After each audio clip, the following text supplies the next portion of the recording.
নমস্কার বন্ধুরা, পৌঁছালি অফিসিয়ালে আরও একটা নতুন ভিডিওতে আপনাদের সবাইকে স্বাগত জানাই। আমার আজকের রেসিপি দই লস্যি।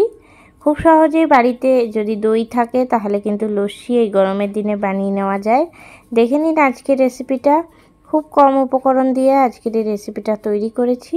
কেমন লাগলো অবশ্যই আমাকে কমেন্ট করে জানাবেন। লস্যি বানানোর জন্য আমরা সবার প্রথমে মশলাটা তৈরি করে নেব। তার জন্য দিয়ে দিচ্ছি গোটা জিরে। শুকনো কড়াইয়ে আমি এখানে 2 চামচ গোটা জিরে দিলাম। জিরেটা এখন শুকনো খোলায় ভেজে নেব।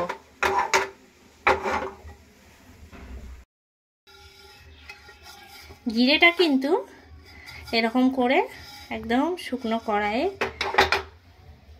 নাড়িয়ে নেব। এখন জিরেটা থেকে খুব সুন্দর একটা গন্ধ বার হয়ে গেছে। এবার নামিয়ে নিচ্ছি। এবার প্লেটের মধ্যে ঢেলে এটাকে ঠান্ডা করে নেব। লস্যি বানানোর জন্য লাগবে দই, আর নিয়ে নিয়েছি আমি হাঁড়ির মধ্যে দই। আর এই হাঁড়ির মধ্যে কিন্তু আমি লস্যিটা তৈরি করব। তার জন্য এখানে আমি নিয়ে নিয়েছি 250 গ্রাম টক দই। দইটা খুব ভালো করে প্রথমে ফেটিয়ে নেব।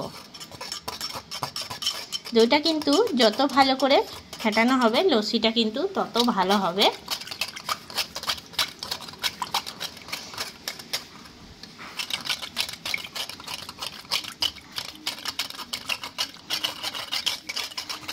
আর এই গরমকালে কিন্তু এইরকম লস্যি খেতে খুবই ভালো লাগে।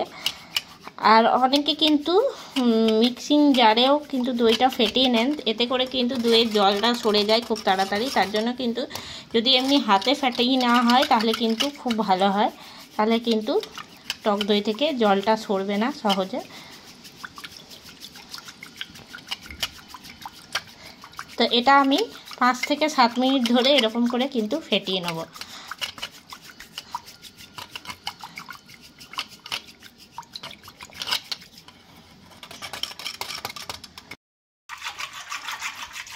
এইরকম হাতের তালুতে দিয়ে কিন্তু অনায়াসে দইটা ফেটিয়ে নেওয়া যায়। তো অ্যাকচুয়াল কিন্তু লস্যি কাঠের যে ঘোরানোগুলো থাকে সেগুলো দিয়েই ফেটায়। তো আমার কাছে যেহেতু নেই আমি তার জন্য এটা দিয়ে দইটা ফেটিয়ে নিচ্ছি। বেশ কিছুক্ষণ ধরে কিন্তু দইটা ফেটালাম আমি 10 মিনিটের মতন। এখন কিন্তু দইটা খুব ভালো করে ফেটিয়ে নেওয়া হয়ে গেছে। আর অনেকটাই কিন্তু এখন দইটা পাতলাও করে নিয়েছি।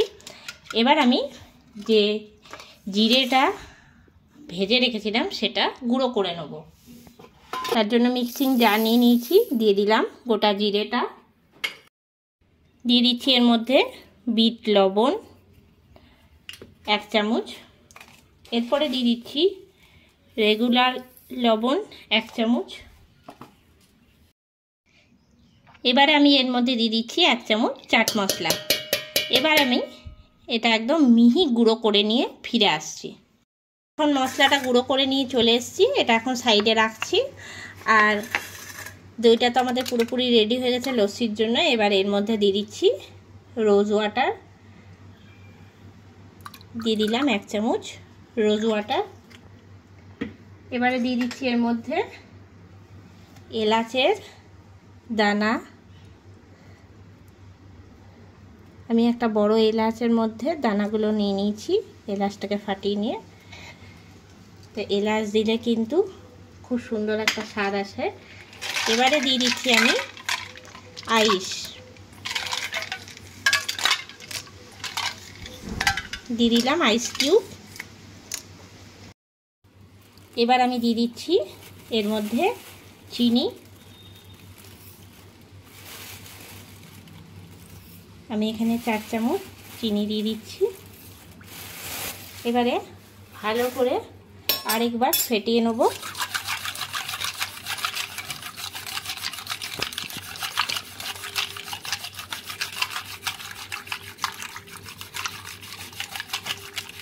আবার আমি 7 থেকে 10 মিনিটের মতন ফেটিয়ে নেব। এতে করে কিন্তু চিনিটা গলে যাবে।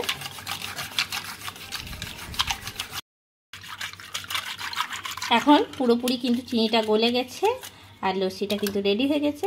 এবার আমি ঢেলে নিচ্ছি গ্লাসের মধ্যে। নিয়ে নিয়েছি আমি গ্লাস। তো আমি 4 রকমের নিয়েছি গ্লাস। এবারে এর মধ্যে দিয়ে দেবো।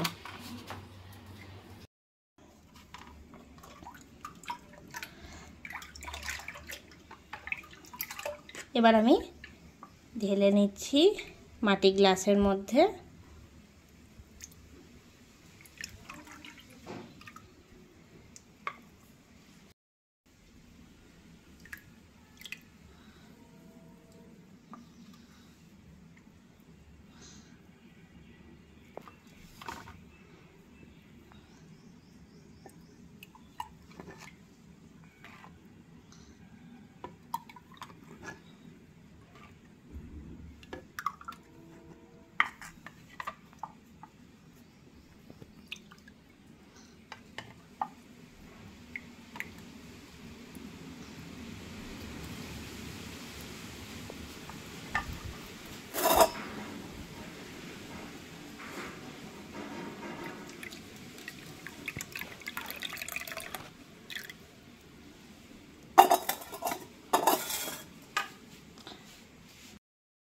এবারে আমি দিয়ে দিচ্ছি ওপর থেকে যে মশলাটা তৈরি করেছিলাম সেই মশলাটা।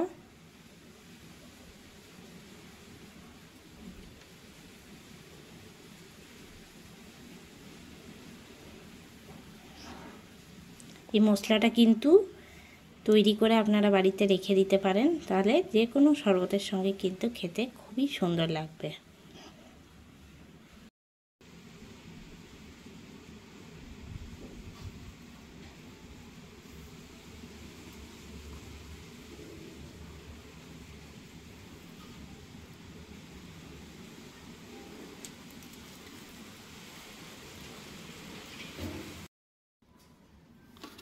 এবার উপর থেকে একটা করে এলাচের যে বড় দানাগুলো নিয়েছিলাম সেই পাতাগুলো ছিল সেটা একটা করে দিয়ে দিচ্ছি।